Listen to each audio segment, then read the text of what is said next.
April 15th, 1931, Coney Island, Brooklyn.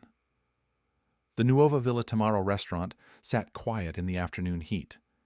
Inside, Joe the boss Masseria leaned back in his chair, relaxed after a heavy lunch of Italian specialties. He'd brought his top lieutenant, Lucky Luciano, along with two other associates for the meal. Now they were playing cards, the gentle slap of pasteboard on wood the only sound besides their occasional laughter. Masseria was winning. Not just the card game, he was winning the war. For over a year, he'd been fighting Salvatore Maranzano for control of New York's underworld. The Castellammarese War, they called it, named after Maranzano's hometown in Sicily. Bodies had been dropping across the city, but Masseria felt confident. He was Joe the boss. He'd ruled New York's criminal operations for nearly a decade. This young upstart from Sicily wouldn't take that from him.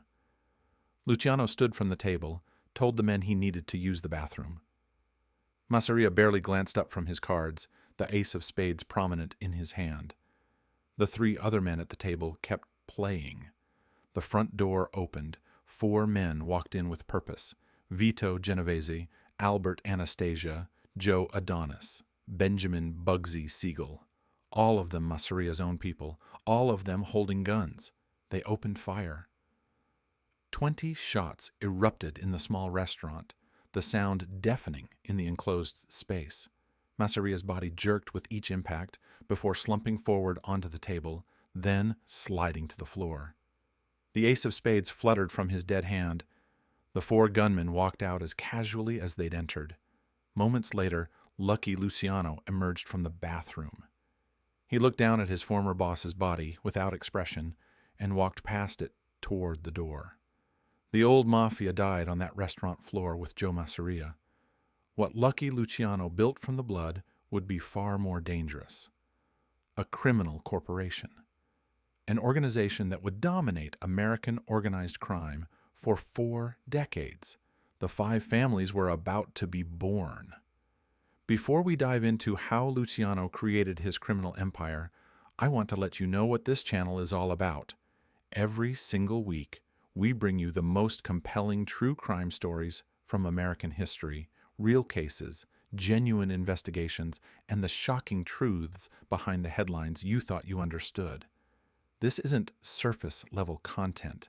These are deep dives into the crimes, criminals, and law enforcement operations that shaped America. If you're fascinated by organized crime, FBI investigations, and the darkest chapters of American criminal history, hit that subscribe button right now and turn on notifications.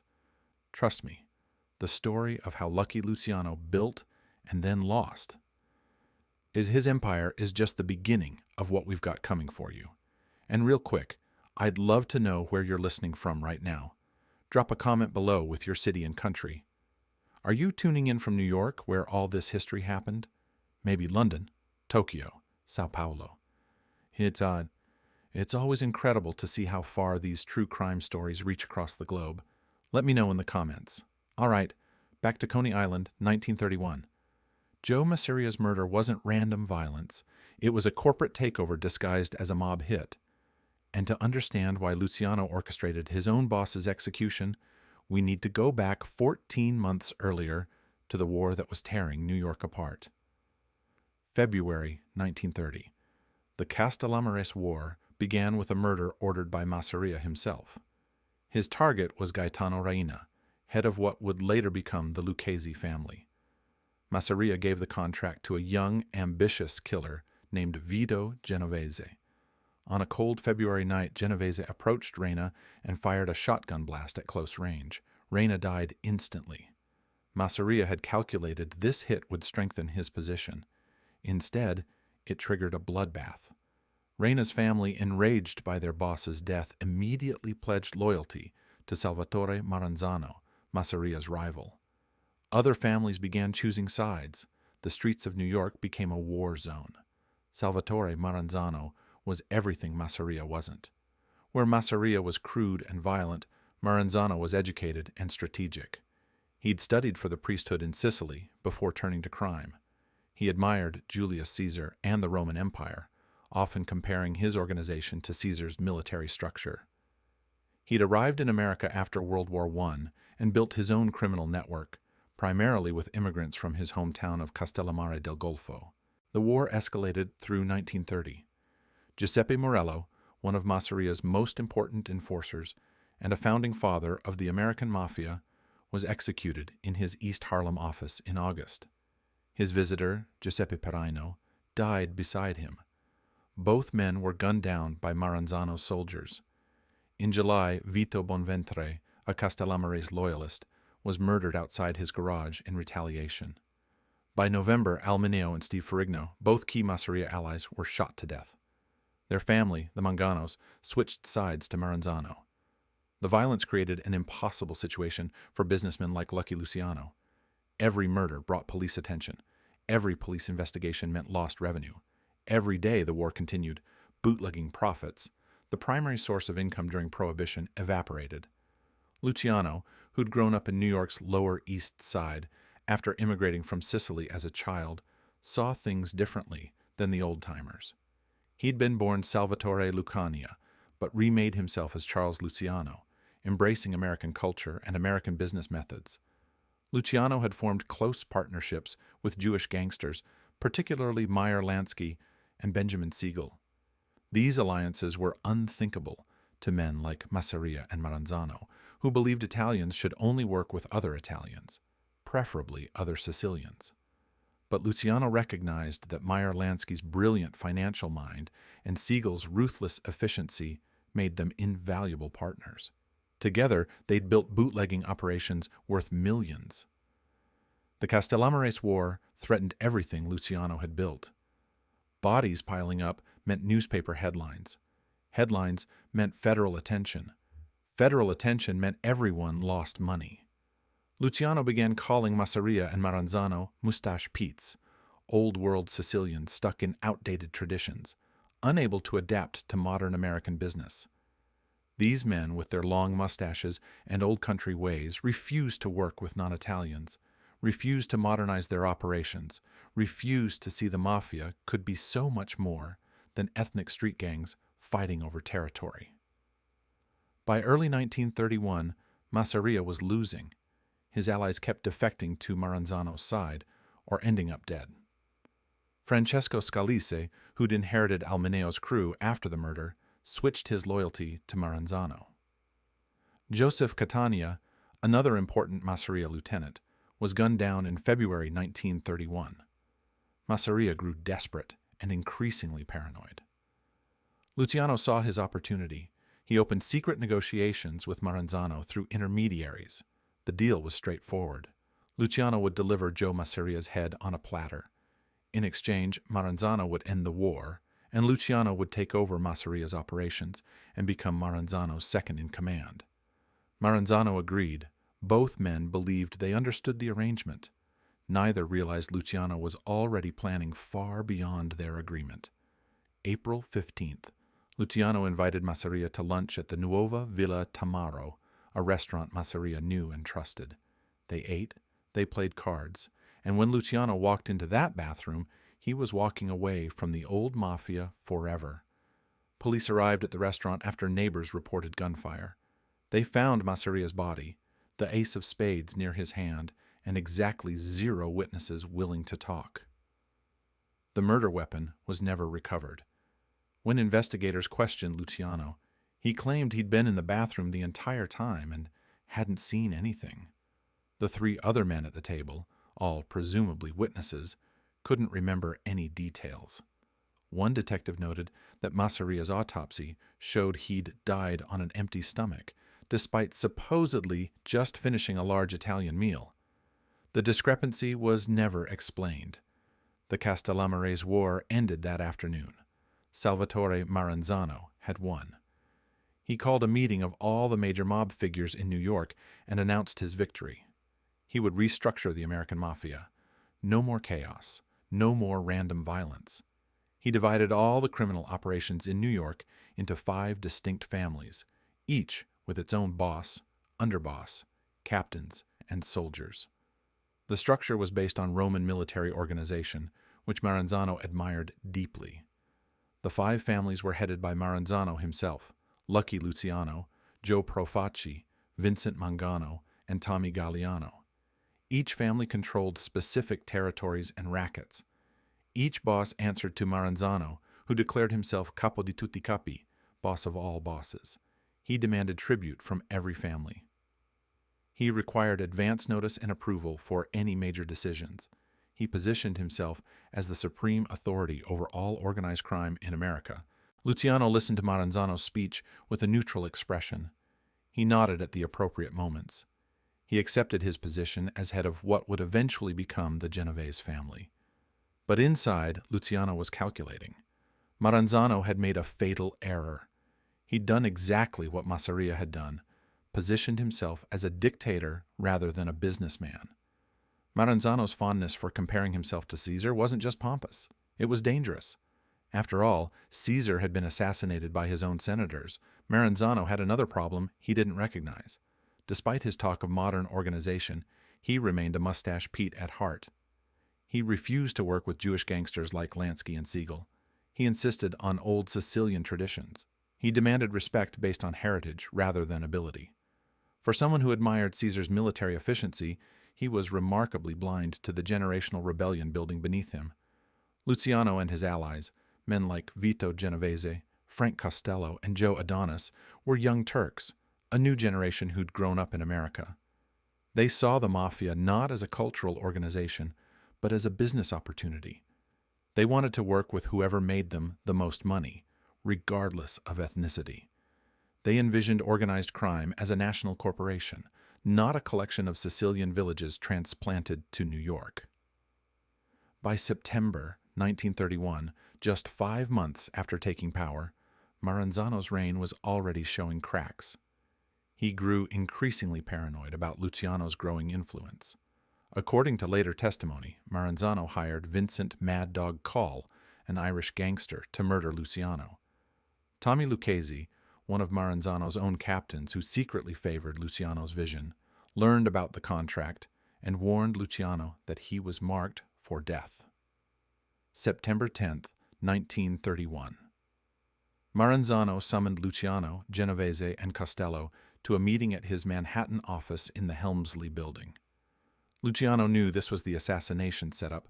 The solution was simple: strike first.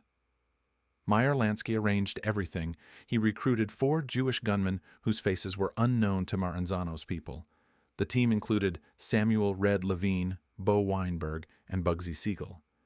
They arrived at Maranzano's office dressed as federal agents. The disguise was perfect. When they announced they were there for an inspection, Maranzano's bodyguards surrendered their weapons without resistance. Police raids were common enough that the guards didn't question the authority of men with badges. Tommy Lucchese was there in the office, part of the setup. He pointed out Maranzano to the hitmen. What happened next took less than 2 minutes. The assassins stabbed Maranzano multiple times, then shot him to ensure the job was complete. By the time Luciano was supposed to arrive for his own execution, Maranzano was already dead. The boss of all bosses had ruled for exactly 5 months. His dream of a Sicilian-dominated American mafia died with him. Some accounts claimed this assassination was followed by a massive purge called the Night of the Sicilian Vespers, where dozens of old guard mafiosi were killed simultaneously across the country. Modern historians have debunked this as myth.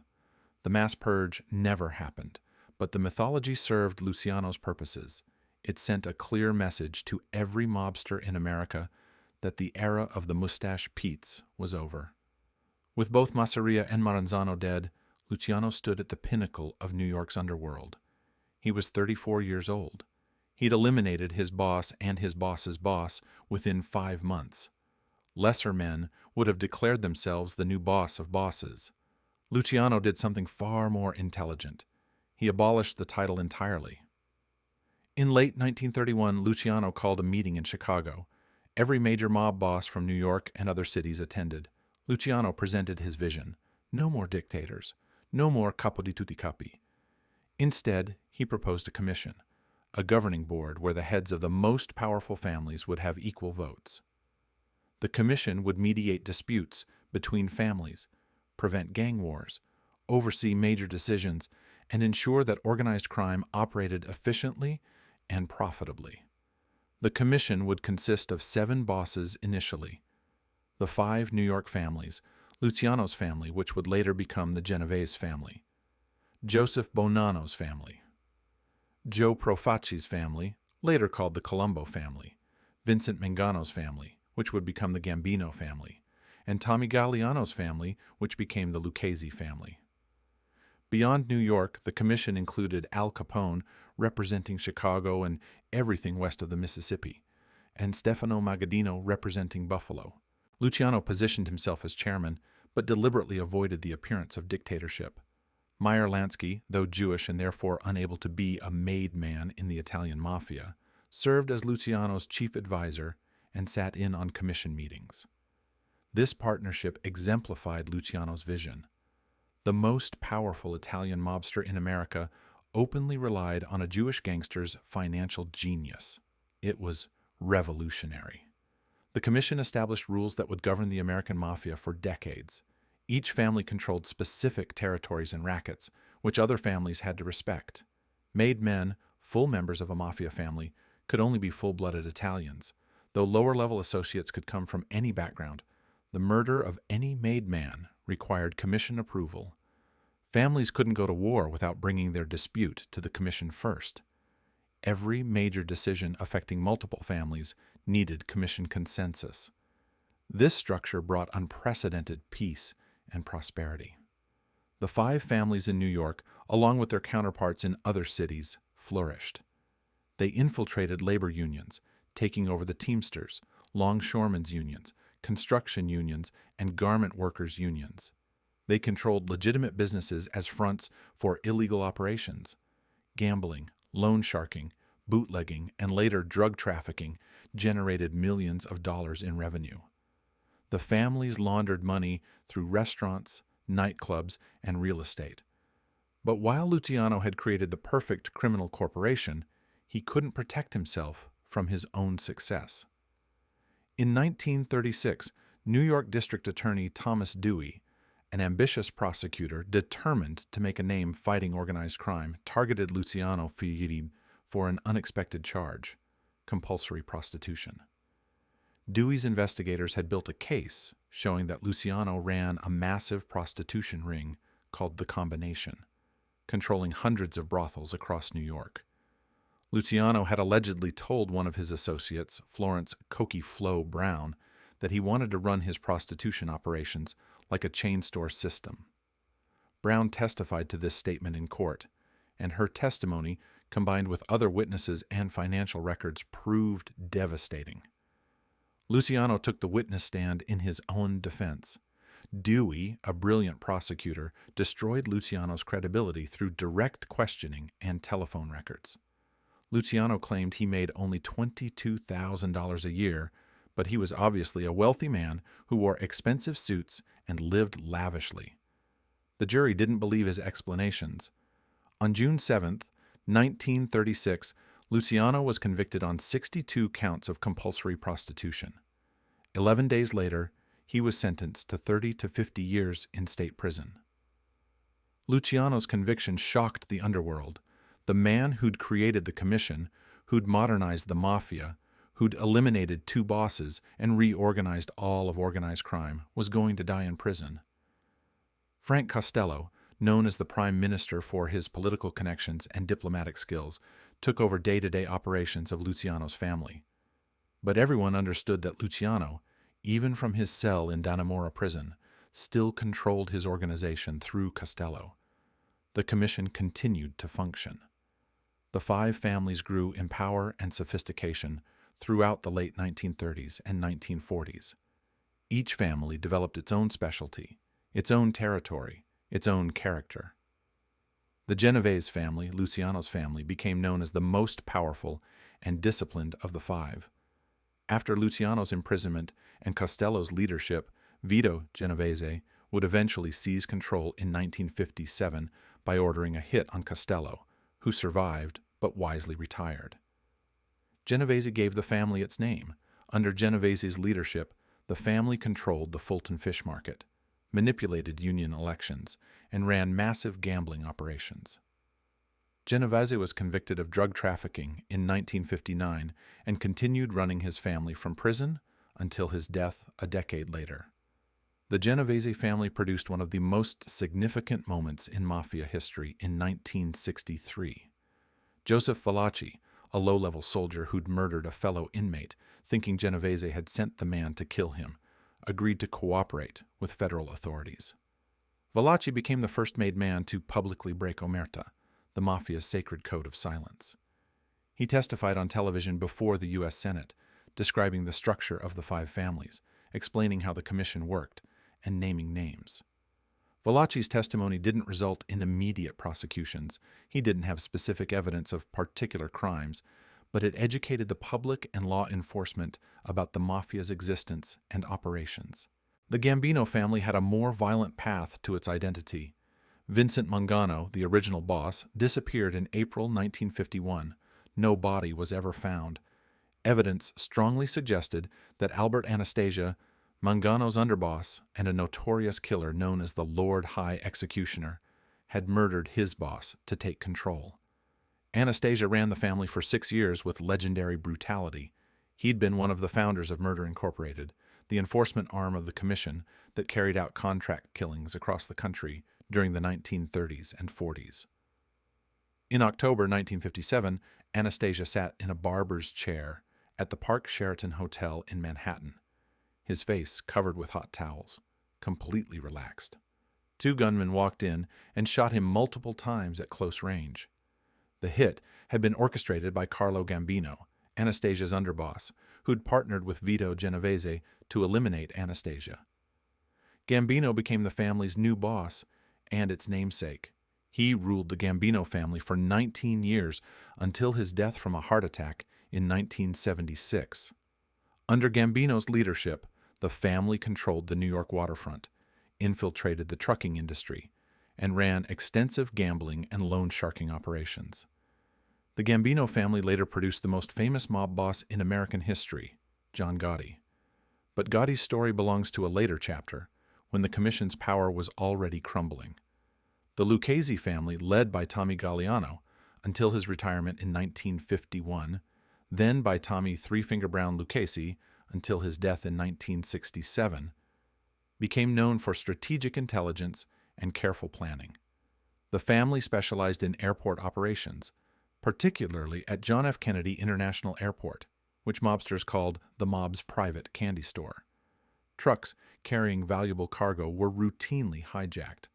Warehouse workers on the family's payroll would tip off crews about high-value shipments. On December 11, 1978, the Lucchese family pulled off one of the most audacious heists in American history.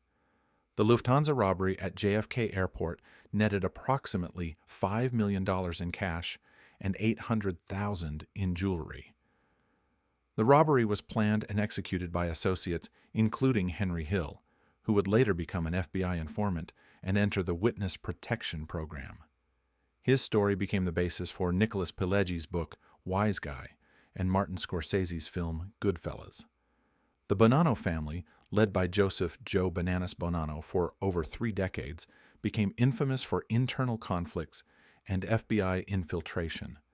In the mid-1960s, Bonanno plotted to murder Carlo Gambino and Tommy Lucchese, intending to take control of their families. The commission discovered the plot. Bonanno disappeared in October 1964, claiming he'd been kidnapped by Gambino's men.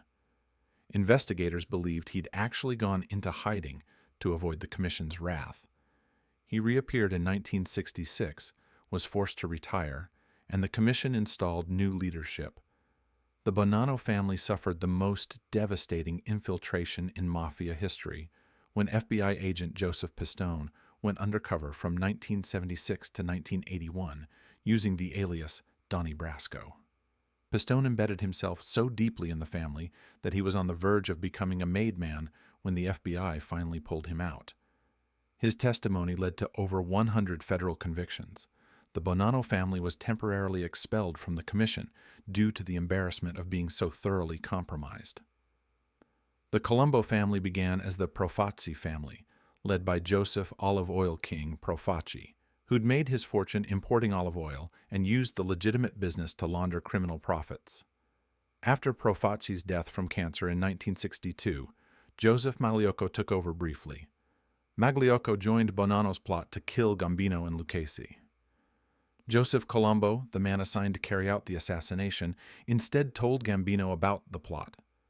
The commission banned Magliocco from the Mafia, and with Gambino's support, installed Colombo as the new boss. The family took his name. Colombo became boss in 1963 and ran the family until June 19, 1971, when he was shot during an Italian-American unity rally at Columbus Circle. The shooter, killed instantly by Colombo's bodyguards, was a young black man allegedly hired by rival mobster Crazy Joe Gallo. Colombo survived but remained paralyzed and in a vegetative state until his death 7 years later. The Colombo family ran a massive gas tax evasion scheme in the 1980s, defrauding the government of millions by setting up fake fuel companies that collected gas taxes but never paid them to the state. The FBI maintained an unusual relationship with one Colombo family member. Gregory the Grim Reaper Scarpa worked as an FBI informant beginning in the 1960s, when the Bureau hired him to investigate the murders of civil rights workers in Mississippi. Scarpa allegedly used torture to extract confessions from Ku Klux Klan members. For decades, Scarpa provided information to the FBI while simultaneously carrying out murders and other crimes for the Colombo family. Many observers believed this relationship explained why Scarpa avoided significant prison time until 1993. By 1970, the five families controlled vast criminal empires. They'd embedded themselves so deeply into New York's economy that distinguishing between legitimate business and criminal enterprise became nearly impossible. Construction companies couldn't operate without paying mob-controlled unions. Garbage collection was entirely controlled by organized crime. The garment district in Manhattan paid tribute to multiple families. Trucking companies, restaurants, nightclubs, even Wall Street firms, all touched by the Mafia's influence. The families operated with near impunity. Law enforcement could occasionally arrest low-level soldiers, or even captains, but the bosses remained insulated. The structure Luciano had created worked perfectly. Orders passed through multiple layers. Made men knew better than to keep written records. Wiretaps captured conversations, but mobsters spoke in code. Potential witnesses either refused to cooperate or ended up dead. The Mafia seemed invincible, an unavoidable cost of doing business in New York. Then, in 1970, Congress passed a law that would eventually destroy the Commission's power. The Racketeer-Influenced and Corrupt Organizations Act, RICO, seemed like just another piece of legislation when President Richard Nixon signed it. In October, most mobsters barely noticed. That indifference was a fatal mistake. Before RICO, prosecutors faced an impossible task when pursuing organized crime bosses. They could charge individual criminals with specific crimes, but proving a boss ordered a particular murder or robbery was nearly impossible. The boss never pulled the trigger himself. He never touched the drugs or carried the money. He issued orders through intermediaries, who passed them through other intermediaries, who finally gave them to the men who actually committed the crimes. By the time evidence reached a courtroom, the connection to the boss had dissolved into hearsay and speculation. Prosecutors could demonstrate that Tony Salerno was the boss of the Genovese family. They could prove that the Genovese family committed murders, ran gambling operations, and infiltrated unions. But they couldn't prove that Tony Salerno personally ordered any specific crime. The boss would deny everything. His lawyers would argue that he was a legitimate businessman unfairly targeted because of his Italian heritage. Juries, unable to connect the boss directly to crimes, would acquit. RICO changed the game entirely. The law allowed prosecutors to charge individuals who participated in a pattern of racketeering activity conducted through an enterprise. The enterprise could be a legitimate business or a criminal organization like a mafia family. The pattern of racketeering required at least 2 predicate crimes within 10 years from a list of 35 offenses, including murder, kidnapping, gambling, drug dealing, extortion, and mail fraud. The revolutionary aspect was that prosecutors no longer needed to prove a boss personally committed crimes. They only needed to prove he participated in the enterprise and that the enterprise committed crimes. If prosecutors could show the boss directed the family, and the family committed murders and ran gambling operations, the boss could be held responsible for those crimes under RICO even if he never pulled a trigger or handled a bet. Claire White, Director of Education at the Mob Museum, explained RICO's impact clearly. Before RICO, building cases for large-scale operations that spanned decades was incredibly difficult. More importantly, it was almost impossible to convict mob bosses because they were so insulated from violent crimes. RICO allowed prosecution based on organizational involvement rather than personal participation. The law also provided enhanced sentences. A RICO conviction could bring 20 years in federal prison.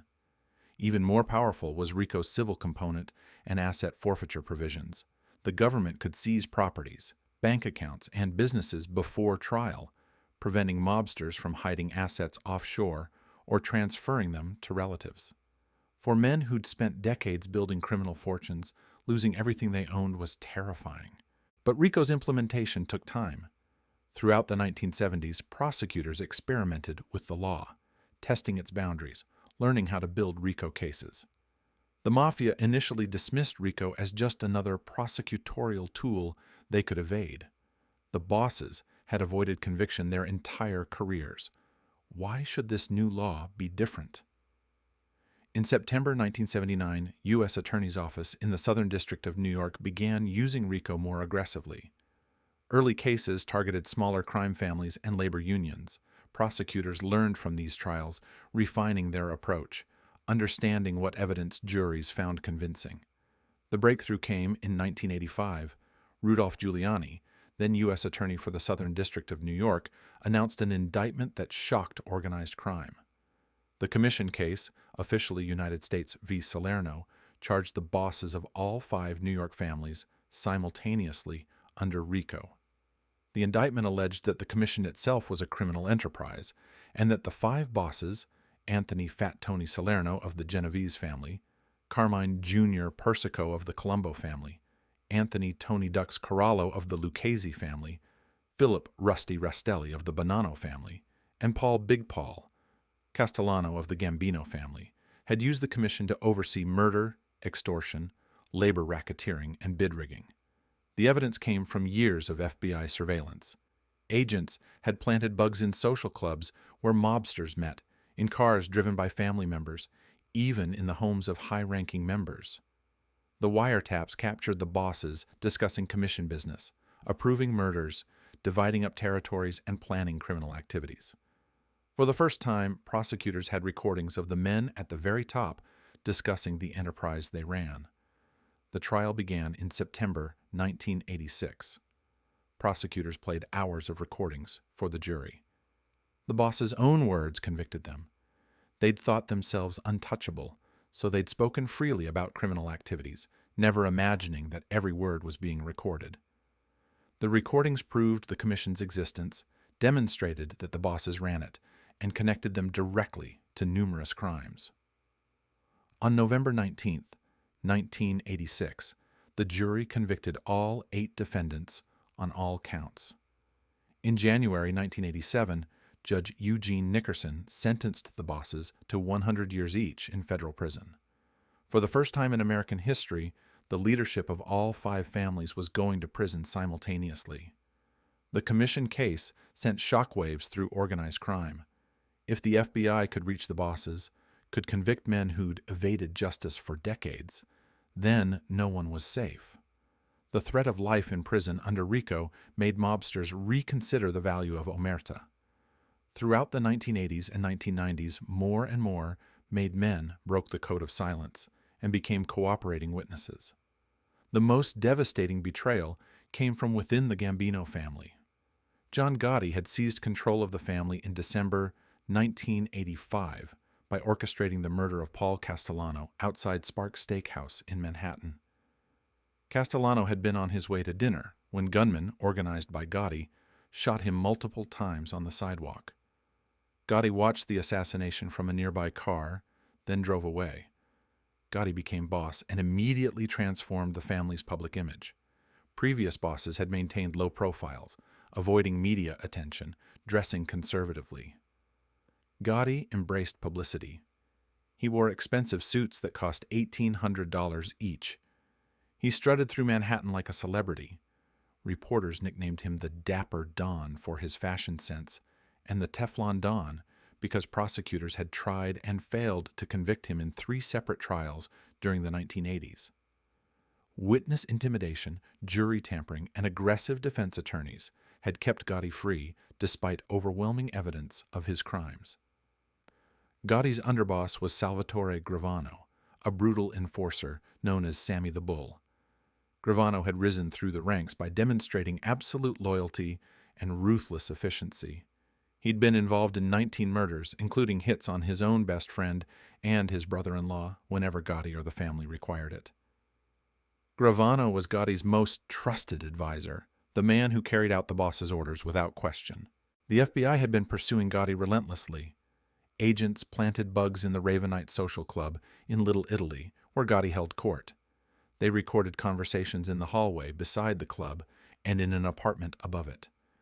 The recordings captured Gotti discussing murders, including Castellano's assassination. They captured him ordering hits on rivals. They captured him planning criminal activities. Most damaging, they captured Gotti disparaging Gravano behind his back. On December 12, 1989, FBI bugs recorded Gotti speaking with an associate. Gotti complained about Gravano, suggested Sammy was causing problems, questioned his loyalty, and implied Gravano might be skimming money. The recordings made clear that Gotti was setting up Gravano to take the fall if prosecutors came after the family. After decades of killing for Gotti, Gravano was being betrayed. FBI agents played these tapes for Gravano after his arrest in 1990. Sammy listened to his boss's voice, heard the betrayal, and felt something inside him break. The man he'd murdered for, the boss he'd trusted completely, was planning to sacrifice him. Gravano faced murder charges that could bring the death penalty. Cooperation offered a way out and a chance for revenge. In 1991, Gravano made the most consequential decision in modern Mafia history. He agreed to become a cooperating witness against John Gotti. This wasn't a low-level soldier flipping.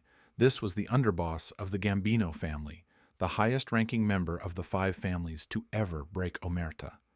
The news stunned organized crime. If Sammy the Bull, who'd spent his entire adult life in the Mafia, could betray the boss, then no one could be trusted. March 1992. Gravano took the witness stand in federal court. For 9 days, he testified against Gotti, describing in meticulous detail the operations of the Gambino family, the structure of the commission, and specific crimes he'd participated in or witnessed. He confessed to involvement in 19 murders.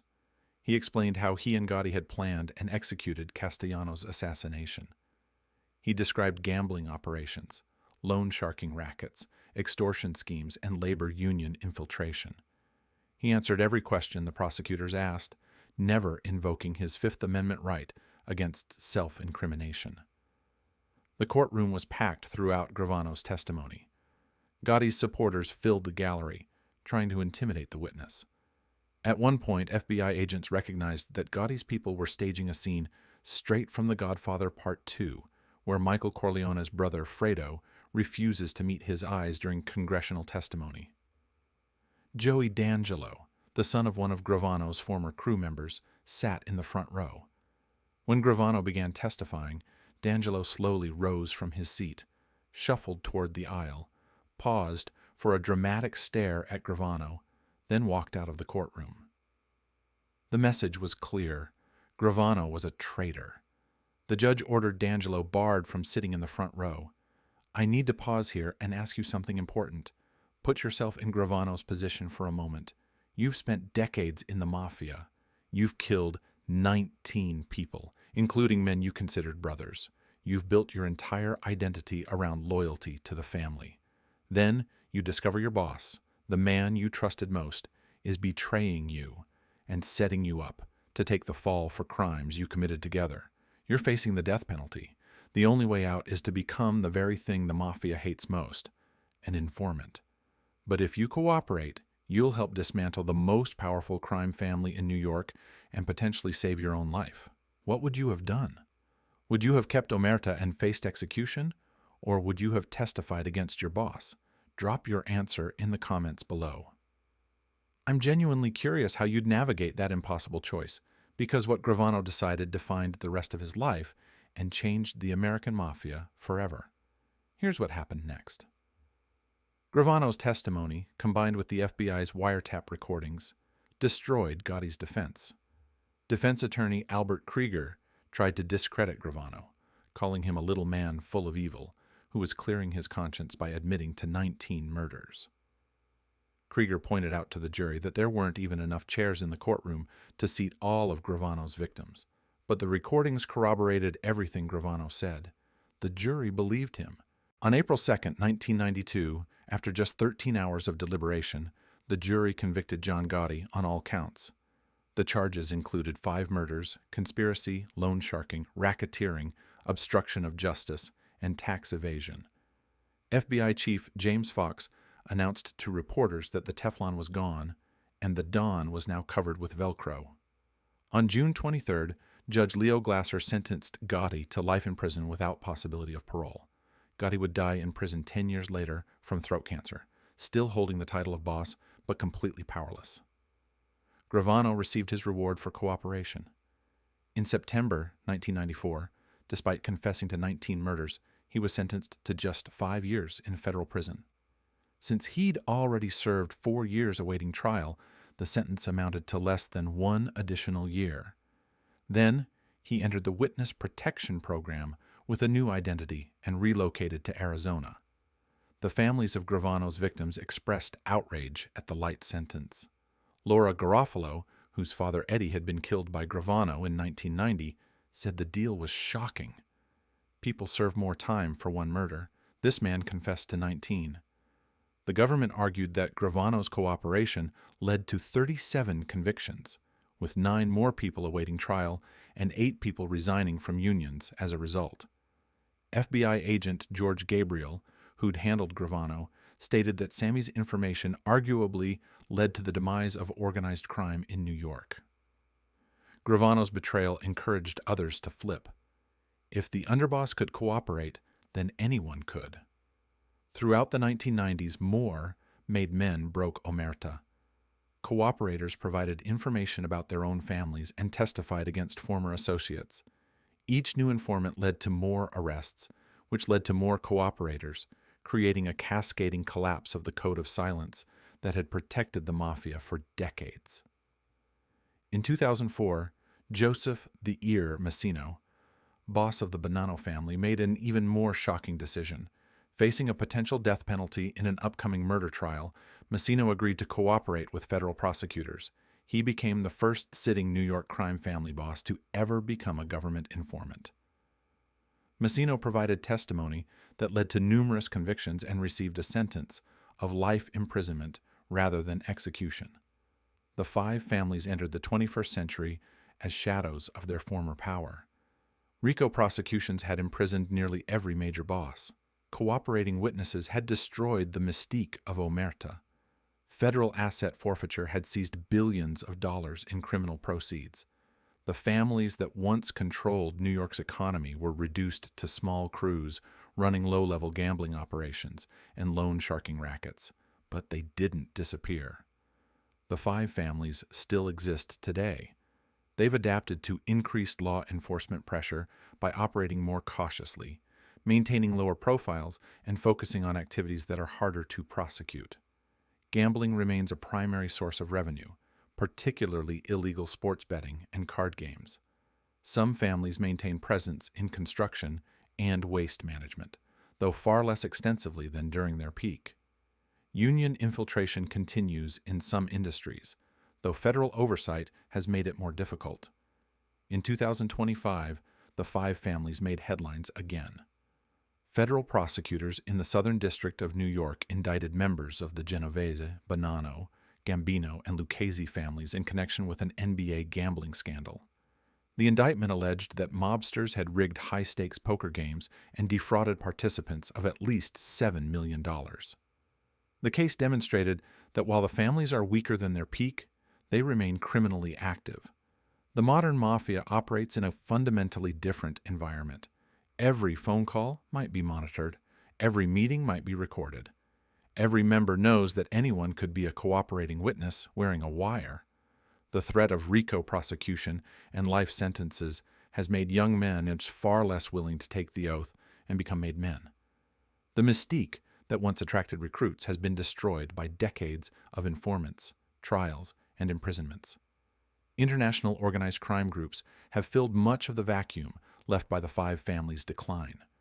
Russian organized crime, Mexican drug cartels, Chinese triads, and other groups now control criminal activities that the Italian mafia once dominated. These groups learned from the mafia's mistakes, maintaining even tighter security, trusting fewer people, and avoiding the public displays that made the five families vulnerable. If you've made it this far in the story, thank you for taking this journey through one of the most fascinating chapters in American criminal history. This channel is dedicated to bringing you these kinds of deep dives every single week. Cases that shaped America, investigations that changed law enforcement, and criminal organizations that defined entire eras. If you haven't subscribed yet, now's the perfect time to hit that button and turn on notifications. Next week, we're diving into another incredible story from the history of American organized crime that you absolutely won't want to miss. But we're not quite finished with the five families yet. There's one final perspective we need to consider. So, what's the legacy of Lucky Luciano's criminal corporation? Was the commission trial and the RICO prosecutions actually justice, or did the government simply replace one power structure with another? Could the mafia have been stopped sooner if law enforcement had acted more aggressively in the 1930s or 40s? Drop your thoughts in the comments below. I read every single one, and I genuinely value hearing different perspectives on these complex cases. The story of the five families is ultimately a story about power, loyalty, and betrayal. Lucky Luciano created the commission in 1931 to bring order to organized crime, to prevent the kind of bloody gang wars that had devastated New York during the Castellammarese War. His innovation worked brilliantly for 4 decades. The five families accumulated enormous wealth and influence. They corrupted entire industries and infiltrated the highest levels of business and government. But Luciano's system contained the seeds of its own destruction. By organizing crime like a corporation, he made it vulnerable to laws designed to prosecute corporations. The very structure that brought efficiency and profit also created the patterns of racketeering that RICO required for prosecution. By centralizing power in the commission, Luciano created a single target that, once exposed, brought down the entire organization. The irony is profound. Luciano designed the commission to bring order to chaos. RICO did exactly what Luciano intended the commission to do. It brought order. The government became the ultimate commission, deciding which bosses would rule and which would fall. And the verdict was clear. The era of the five families was over. Today, the names still resonate: Luciano, Genovese, Gambino, Bonanno, Colombo, Lucchese. These weren't just criminals. They were architects of a criminal empire that shaped American history. They demonstrated that organized crime could operate with the efficiency of a Fortune 500 company. They corrupted institutions that were supposed to be incorruptible. They proved that violence, when organized properly, could build kingdoms. And they proved that every kingdom eventually falls. The commission that seemed invincible in 1960 crumbled by 1992. The code of omertà that had protected mobsters for generations shattered when men faced life in prison. The five families that once controlled New York's underworld now struggle to control a few neighborhoods in Brooklyn and Queens. The Castellammarese War ended in April 1931 with Joe Masseria dead on a restaurant floor. the ace of spades near his hand. The commission ended in April 1992, with John Gotti convicted and Sammy Gravano walking free after testifying for 9 days. Between those two moments lie 6 decades of murder, money, power, and betrayal, the rise and fall of the most successful criminal organization in American history. The 5 families are not completely gone. They persist as ghosts of what they once were, smaller and weaker, but still present in the shadows of New York's underworld. But their reign is over. The era when 5 families controlled a city, when the commission's word was law, when omertà was sacred, that era belongs to history now. And that history, violent and tragic as it is, remains one of the most compelling stories ever told about crime, power, and the American dream corrupted into the American nightmare.